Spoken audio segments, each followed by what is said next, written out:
What's up, y'all? This is the recap for Shots Fired, Season 1, episode... I don't know. I cannot remember my episodes today, y'all. Okay, so episode 6 or 7. I'll get it right. I will. Okay, y'all. This episode starts off on the aftermath of last week's unrest popping off, and Governor Eamon and Breland are riding through the town. There are a bunch of people outside cleaning up the community, picking up the debris and everything. And while they're riding along, she mentions to him that he's a hero because of the fire hose incident. He's like, I'm no hero. And I'm like, yeah, you're right, you're not one. And he goes to prove it by sitting there telling her that there was no wrongdoing within the department in regards to the tools. You know, bruh. You already know. So, while they're coming through, though, a police chase ensues. And they clothesline the hell out of this dude. I mean, it was like watching a goddamn football player crack a quarterback. His one was at the bottom, one was at the top, and his whole body just flipped. And I was like, oh, snap, what the hell happened there? She makes him stop the car, right? So she goes over to him, and I forgot what they said that he was doing. But at that moment, because they were saying that the force was necessary because he wasn't complying with the officers, what he was doing was tagging a building. You need to use all that excessive force to tag, because somebody tagging a building. So when she looks up, she sees the tag that's on the building. She was like, well, consider this a pardon for him. So she decides to let the young man go. All right, so after they drive away, they pan into the building, and it says, Eamon, you did this. So they are blaming it all on her. And like I said, I make this reference a lot about how close this is to Ferguson, because this is the same thing that happened with Governor Jay Nixon when that slimy motherfucker came to town, and he initiated martial law pretty much on the citizens. That you start seeing people put up Jay Nixon failed all over town. Matter of fact, the tire shop that I go to right now, to this day, still has the sign up that says Jay Nixon failed, and it's 3 years later. But yeah, so, and like when I make the comparison to Ferguson, I'm not doing it as a negative. I call this show Ferguson Part 2, or the remake of Ferguson, because there's so much that's tying in it, but it's giving people a lot of information that they probably didn't know went down in Ferguson. So I like the fact that they keep referencing how this is so related to Ferguson. And so, like when I do the comparison, I am not being negative about that at all. I appreciate it fully. This show right here is giving me life. At the same time, snatching my edges. But I'm just in a funky mood right now, so I apologize. So I hope I can give this right here some life. Okay, so Preston is walking through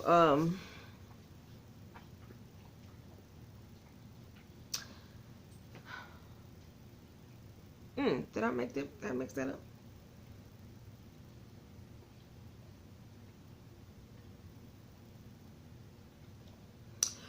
Preston is in his car. He gets a call from his boss, and his boss says that pretty much we pulling the plug. Ash should have told you. And so he wasn't ready for that bomb to be dropped on him, because he'd been calling Ash and she just been ignoring his calls. So, but did y'all see the waves on Preston to her? Stephan James' waves was bumping. His waves was making me seasick. They was wavier than mine. He was wavy. He has gone through so many looks this doggone season. He started off in the baby bird game, you know. Then he went for the full naked bald face, baby face. And now he got his little stubble and little goatee back. I'm like, Preston is going through some looks. You know, our sisters be coming in with they change of wigs and, you know, they different makeup and stuff. Preston coming in with a different facial hair game going on. I'm like, okay, Preston.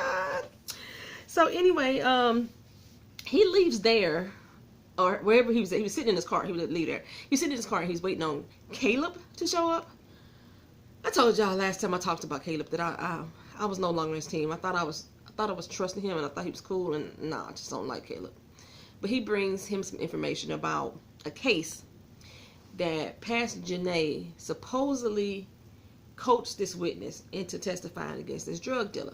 But when the dude got on the stand, he recanted his whole testimony and was like, this was all because she wanted to get him out of the neighborhood. She knew he was a drug dealer and she wanted to get him out. So, yeah. So, Preston is like, what the hell does this got to do with any of my cases? He said, well, you just need to look at Pastor Janae. She might be closely related. You know, I'm just giving you the information. And he was like, oh, it was, I think he said, well, now you trying to help me, something like that. He said, I don't know what he said, but Caleb was like, you know, I'm ready for you to get the hell out of my damn town. You messed up my best friend's life. You done caused this disrupt in our city. No, they didn't cause it. They didn't cause it. But okay. That's what Caleb is blaming on him. He's like, you know, I just want you to bounce. So, I told y'all, because I'm sorry I can't edit out, so you're going to be seeing my head down. I apologize. And I hate when I write notes, because then I look down a lot. So, if I could do it off memory, then it's a much better recap. So, this show, for some reason, I cannot hold it all in memory, because they flip so quickly. Like 30 seconds of scene, then you got a whole new scene going on, and it's like, so yeah. Okay, so Ash is sitting at the airport. It's early in the AM, and she already getting her drink on. The girl got an alcohol problem and a sex problem. So while she's sitting there, who the hell walks up? I'll be damned if it ain't Kato. I'm like, what? This motherfucker done ran all the way from underground and landed on shots fired.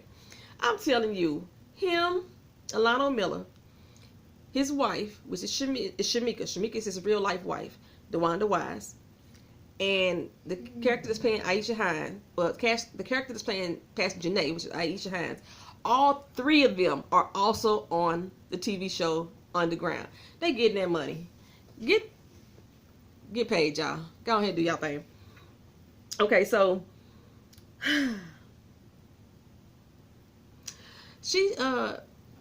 Ash just starts to chit chat with the dude. You know, he ordered what she drinking and asking her, is this drink to forget or regret or something like that? And she's like, how about both? And she sizes him up. And I'm like, can Ash look at any dude without wanting to fuck? And, you know, y'all be telling me that I'm wrong. But no, Ash got a fucking problem. This ain't fucking women's liberation either. She got a fucking problem. She's a hoe. So she looks him up and down. Cause she just randomly sleep with randomly different men just off the jump. Like, you don't get to know him at all. She didn't even ask bro his name. She was just like, you want to go somewhere? He was like, are you serious? Yeah, I'm parked in long-term parking. And then when his phone pinged, it's a picture of, I guess, his wife and his daughter. My first thought is like, okay, so is this the wife and daughter that Kato didn't run back and get when he left the plantation? But Ash quickly comes back to her sense. She shuts that shit down. She's like, I do. Have a nice day, right? Go in peace. So she walks up out of there. And, damn. Preston is walking through the, like, burnt down rubble of the city. And he comes across Mr. D's spot. I could have sworn that they said his name was Mr. Dent. But on the building it says Dabney. And then they call him Dabney in this episode as well. But Mr. D, they roll up on his spot. And he's sitting in there just looking really hard-pressed and heartbroken at the same time. Preston comes in and apologizes to him, saying he didn't want this to happen to him. He didn't want any of this to happen, none of it to happen. And Mr. D is like, you know, we did this to ourselves. He told him a little story about some dude in Vietnam that was causing his self-destruction. He got to leave Nam and come back. But they turn up what's around him, and they can't come back from there because this is where they live. There's nowhere to go. So, Vito, sit. Chair. Sit down. Sit down. I don't feel like hollering today. So, a reporter comes in. I think her name was Sherelle. I might think of her name by the end of this. The reporter comes in and she's giving Mr. D a hug, you know, telling her how sorry she feels. And then she turns to Preston and says, well, what do you really think about all this? And he starts off saying how angry he was about a lot of different things. He was angry about this, he was angry about that. And then he paused when he got to talking about how angry he was at himself. So she said, okay, off the record. And she turns off the thingamajigma. He starts to talk some more, giving a little riveting speech, and then pauses again and tells her to turn it back on. I guess he catches himself, and then he comes back to self and says, then he gives like a really fucking canned speech about how the Department of Justice is there to serve the community and do what they need to do and get down to the bottom of everything type of shit. Okay, so Ash and Breland come face to face. For some reason, he is waiting in her hotel lobby or hallway. She gets off the elevator and he like, hey, you know, he pretty much is taunting her about her child custody case. Then he taunting her about the fact that she's drinking, because he asked her if she want to go out for a drink, and this time he'd drive. And that's what the whole conversation was, just like a full-on taunt, as if to say, I ain't going nowhere. I see you, my eyes on your ass. You need to be careful, right? Okay, so Shamika is at the jailhouse. I got a headache, y'all. I'm so sorry. Shamika is at the jailhouse, and she's trying to get Sean out. He has a destruction of property, resisting arrest, and there was one other charge, and he has a $10,000 bond. I was like, are y'all fucking kidding me right now? Get the fuck out of here. A $10,000 bond for that bullshit? Really? It was absurd. It was obscene. The officer was like pretty much done talking to her, and he was like, come on, girl, next. And she was like, no, ain't no be no next. Ain't gonna be no next. I'm next. I'm the next. I'm next right now, here, tomorrow. Ain't gonna be no more next. I ain't going nowhere until my damn son is come out of here. So the sheriff, who was back in the back talking to his wife about his divorce, which was really important to me, comes out and he's like, Shamika, let me talk to you, Miss Campbell. And he tells her, you know, we're doing the best we can. You know, your son did some serious violations. She's like, look here, I know the governor, and I pretty much got your balls in my hand. And you don't want me to start squeezing with the governor's hand on your balls. So, yeah. You don't want me to bring that type of drama down. You don't want that. You don't want that in your life. You don't want that in your life. And he pretty much does not want that in his life, because he ends up letting Sean go. So Sean, they come out, and Shamika just starts flailing on him.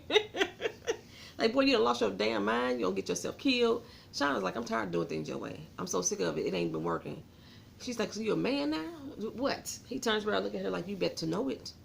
He better not say it. But he looked at her like, you better know it. And Caleb is in the car just like watching him. Creeping ass. So Preston goes to question Corey, because again, you know, they done planted this seed of doubt in him that they don't have a credible witness, and he's possibly lying for Pastor Janae. So he goes and questions Corey, and Corey like, man, me and Pastor Janae don't get down like that. She wanted me to join her little crew, and I was like, nah, so we ain't spoke since then. Then he goes in on this daddy, like, what, you get paid off this? You got paid off? And daddy like, look here, this is why the fuck we don't talk to y'all. This is exactly why, the reason that you act like this. We coming to you to help your motherfucking case, and now you coming being accusatory against us. I said us with a T. Why am I putting T's on the end of words that don't have a T on it? Against us. Yes. So, Preston then goes to Maceo. I forgot all about Maceo chocolate ass. His sexy self. He goes and talks to Maceo, and ask him for some money. He said, I need 10 grand strong. Don't ask me no questions. I tell you no lies. I need the cash, and you may not get it back. Bro walks over to the savings like, hey, with some big face hundreds do it for you. Why does this man got $100 bills in his house? Cash. Why? I know he can do it, but why? Why do it is the question. So I'm thinking that Preston is about to go bail Sean out of jail, because he don't know that Sean is out. And the last time he had a talk with Shamika, she was blaming him for everything. He said, my son is in here because of you. But that ain't what he did. The next thing we do is go see the reporter. I think her name is Sherelle, but I'm gonna figure that out later. She goes knock on the door. Open the door. It's Kiana. Kiana don't look like a dude on this one to me. I did find out that she's a real woman, because remember the first time she was on screen, I was like, well, she's transgender. But no, she's a real woman. And well, shit, Did I say real? If I say a real woman with transgender people get offended that I'm saying real. Whatever. If you offended, take that up with you and your God. Okay, so she she goes and questions Kiana and like, look here. I need you to tell me Joey's story, what you saw. She's like, I don't even know what you think I was there for. She's like, I know you was there. His mom already told me you was there. She put out that 10 grand. I was like, Preston gave it to her? She put out that 10 grand and said, I'm going to buy your story for $10,000. I mean, like, dude, start with a couple thousand. Work your way up. Don't come up with the full 10,000 off the top that you finna give her. So then we see Hitman Hearns, you know, the dude that shot up the room for Corey and them. We see Hitman Hearns sitting outside Kiana's apartment, steady listening. Just listening, lurking with his looking ass. And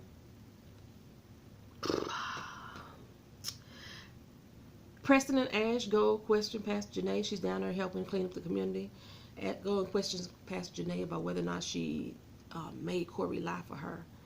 Like Corey never just told her she didn't, but they want to question her too. And I am kind of sick of the way they keep coming at people. Like I said, I wouldn't help y'all ass either. Y'all come like, whatever. But okay. So she comes and she tell him, I ain't had nothing to do with that. And he said, well, what ties you got with Arlen? Because our witness say that Arlen was the one that did the shooting. And she's like, look here, he offered me some money to join his board if I stop talking about his prison complex in a negative light. And I turned him down. So now they got Arlen all caught up in the damn spot. And Preston is landing on thick to him.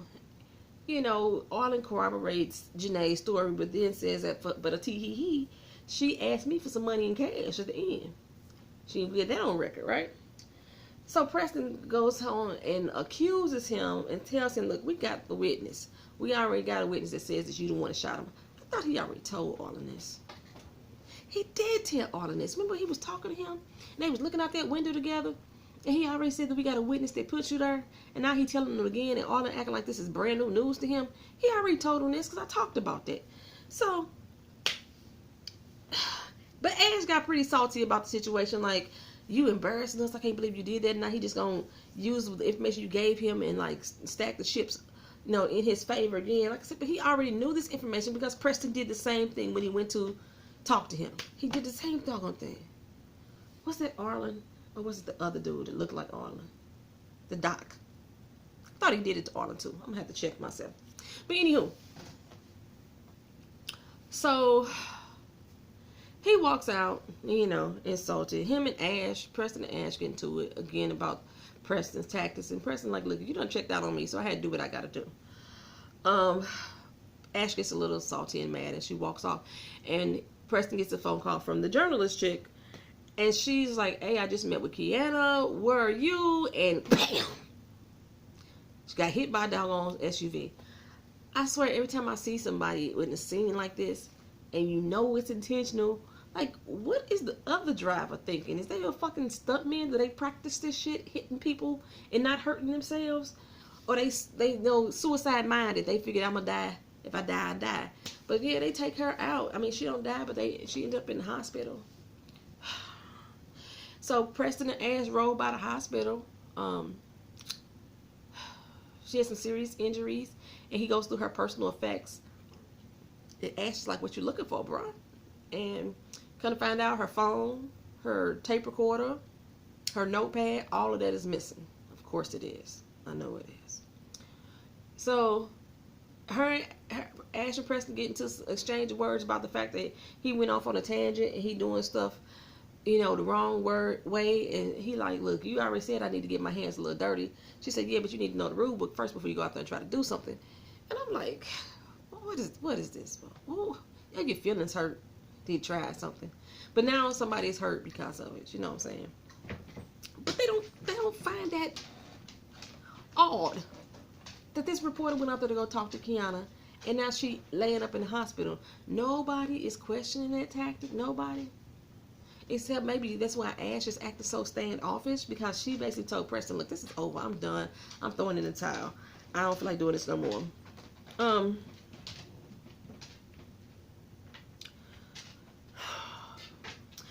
Back at the governor's house, the governor's daughter is pretty much checking her again. about how much she is not really governing this situation and how she need to get her stuff in check. That's pretty much how they said. Her daughter just puts her in check. She gonna be the next Chelsea Clinton out here trying to run shit.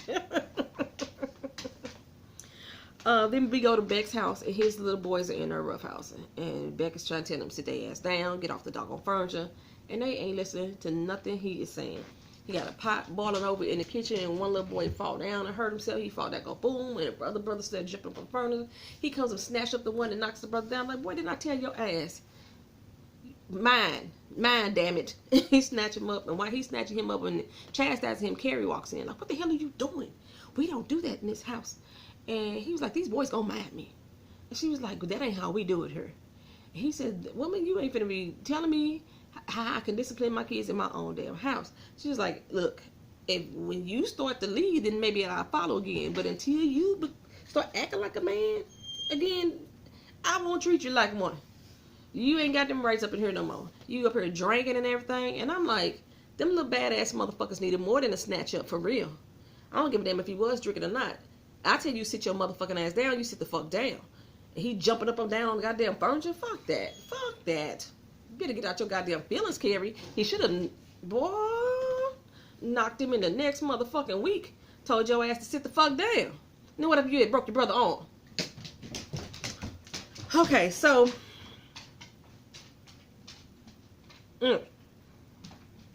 Preston goes over to Kiana's house again with Ash. Beto, sit down now.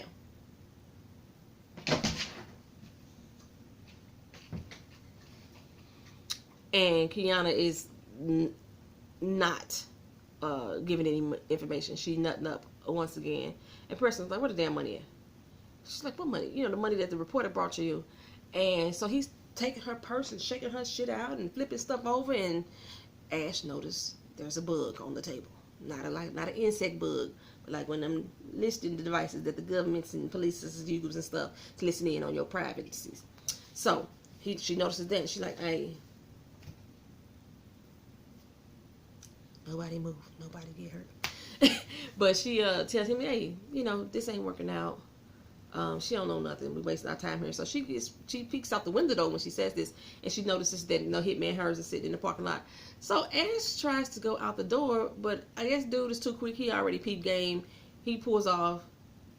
He get away. Kiana run out the other door. She get away. Now she gone in the wind. Nobody know where she at now.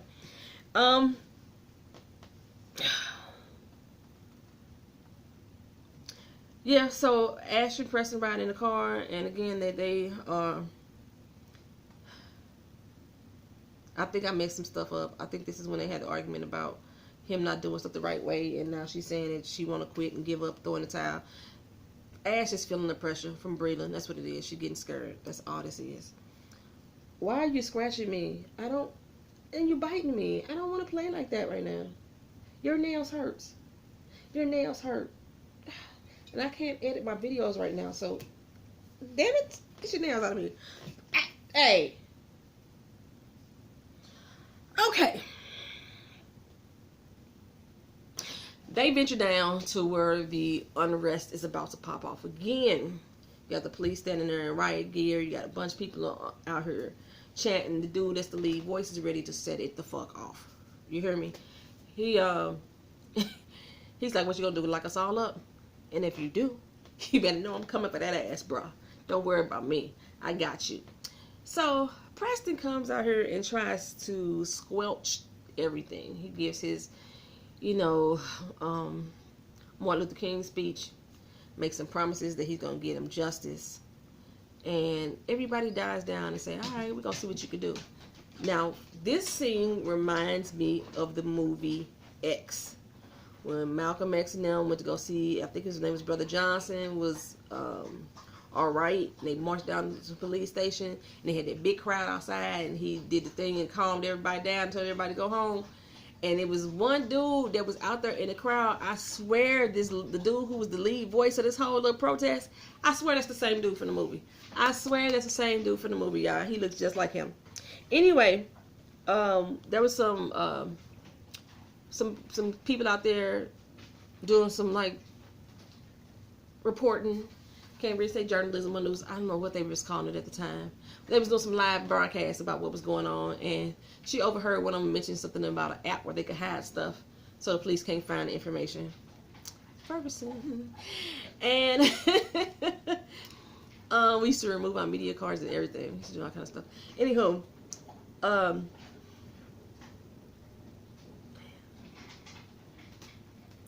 they decided to go look at Jesse's phone and to see if he had the same type of feature on his phone. And they uncovered the video of what actually happened. He was going live. The thing is, like, if he was going live, then somebody should have seen it. They seen he had no followers. Or he just recorded it or whatever. But I thought he was going live. And it just proved that Beck was lying. That Beck pulled his door open. I guess he was insulted because the dude said he was going to get some fried chicken. He pulled his door open, and as soon as the door opened, and you could hear Jesse saying, "I'm sorry, man, I'm sorry," and then you hear the gunshots go off. There was a truck drove by in that video, though. Nobody peeped that. Nobody wanted to know who was in that truck, or maybe can try to track down who that witness was, because there was a witness. Evidently, there was a witness. But anyhow, they shows this the sheriff, and the sheriff is like, that's all it's doing is showing that Beck was having a bad day. It doesn't mean he did what y'all are accusing him of. So, yeah. Next, they go show that Sean is running away from home. I don't know where he's going. He running away from home now. Shamika asleep on the table. Beck is sitting there at his crib just chilling. That was a little scene where Breland came into his house and Tess was sitting up there with Tommy, the black football player. That he told him he better block with his black ass or some shit like that. They sitting up there chilling, and Breland's like mad that the door was shut. He didn't seem uncomfortable that Tommy was there. Just the fact that Tess was up there with a dude with her door closed. But while they up there showing the video to the sheriff, sheriff gets the call that some warrants have been issued and they're going to pick the people up. And he's like, hey, y'all might want to come ride with me. They're going to pick up Pastor Janae. Pastor Janae is being arrested for Joey Campbell's murder. Apparently they got a tip on the weapon being in her possession. And that happened to be the weapon that killed Joey Campbell. And Pastor Janae tell Preston them, I'm so surprised. I'm not surprised that y'all here. They playing you for a fool. They gonna make you look real bad with this one. Ash look over Preston like, what the hell just happened? Preston looking like, I don't know. Y'all don't know who to believe because y'all don't know shit either. But they basically trying to get these motherfuckers out of town. Bust the case wide open, get them out of town. And Preston had just made that old heartfelt speech. I'm gonna do whatever I gotta do, and I'm gonna stay here, and I'm gonna break this case open. I'm gonna do it for Jesse. I'm gonna do it for Joey.